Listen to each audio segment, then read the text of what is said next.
by protecting the borders of this country. But today, believe me, what is required is not protection at the borders. Country has got large internal threats. The reason why we are organizing some kind of a program of this sort is to instill the ability and conviction to all of you that India is my country. I am born to give something back to my country. What is that I can do to protect my country from internal threats, to make this particular country a healthy and happy place to live in? What is that is expected from me? Very simple. Say goodbye to selfishness. Are you prepared to do that? Yes. Say goodbye to selfishness. Say goodbye to laziness. Say goodbye to evilness. If you can sacrifice the selfishness, laziness, evilness, yes, that is what is minimum expected from this country's youth. Why not you set an example and set an example for all the other students to follow you? About 200 students, they were participating in this particular function. 200 blessed you because the country's NSS strength, I think, is 32 lakhs. Out of 32 lakhs, only 200 of you were given an excellent opportunity to come and participate and understand the culture here. What is expected from you? You are expected to go back and generate this particular message among all the other peers. That is called leadership. Leadership does not mean muscle today. So leadership means something moving with all the people, moving with the teams, spreading the right message. You are the right students who can go back and spread this particular message. The NSS concept, in fact, is just nothing but a cherished dream of Mahatma Gandhi. Can we empower the youth of this country so that they can give their energies back for the development of the whole nation, especially for the development of the rural places? So why not you be a part of it? Yes, if you think that you can, you are right. That is the latest principle. Everybody believes that. Yes, you believe first of all that I can do it.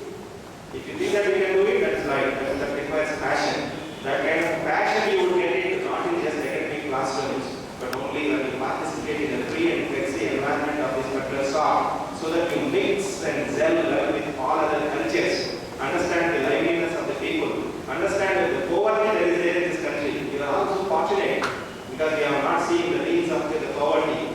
There is poverty in this country. Each one of you should probably strive hard to give something back to this particular nation. Whenever I get a chance, I always say that there are 3 things you should not forget. 3 things. Share with others. Care for others. Dare for others. 3 things. Share, care, dare. If you believe in this principle, you become a leader of a nation. Everybody will try to follow you. I hope and believe that. I don't want to take much time because this is just a valedictory function, not a time for giving great speeches. But you are given a chance to participate in a beautiful function. What is the name of the function? Interstate Youth. Interstate Youth Exchange Program. A program that has been organized to imbibe social harmony and national integration. So go back, spread this message that India is one country. Nobody can conquer India. The power of India is India's youth. Everybody today says that there is a economic term called demographic dividend. You know what is the meaning of this?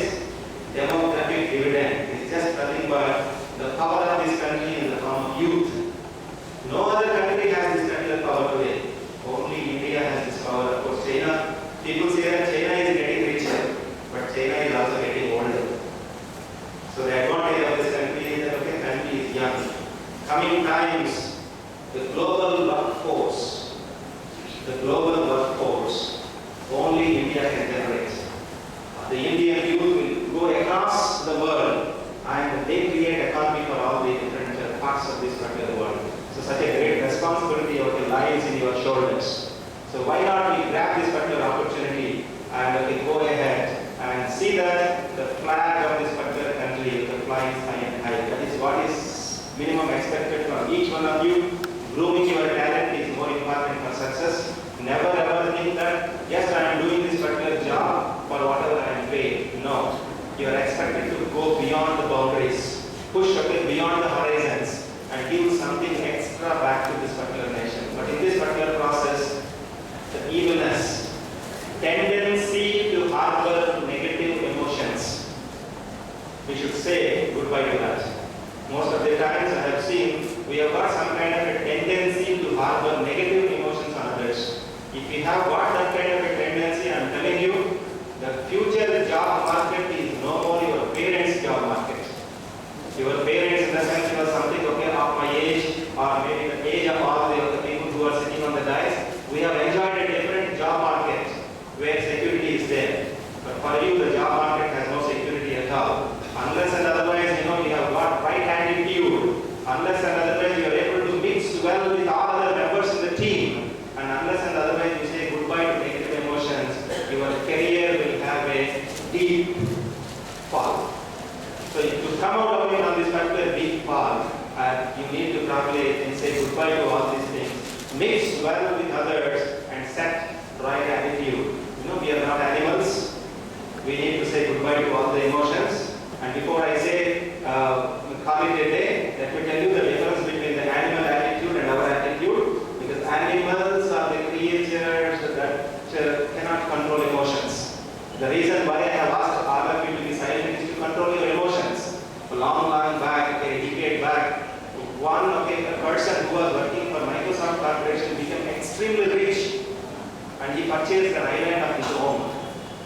He doesn't know what to do with the money. He purchased an island, a place where there are no people at all. He flew to that island to celebrate his vacation with only one of his friends, which is a dog.